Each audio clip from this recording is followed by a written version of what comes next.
Okay, this question, so you've got a line L is perpendicular to the line with the equation 2x minus 3y minus 6 is equal to 0. What is the gradient of L? So the line is perpendicular to that. So you've got 2x minus 3y minus 6 is equal to 0.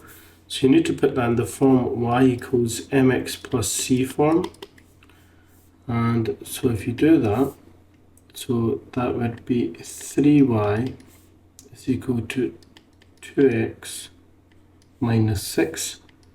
So we divide all through by 3, and that will give me y is equal to 2/3 x. 6 divided by 3 gives me 2.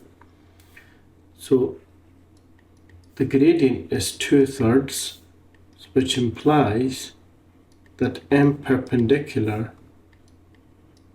would be the inverse of that, which would be minus 3/2, and that is because since the product of the gradients of two lines which are perpendicular to each other is equal to -1.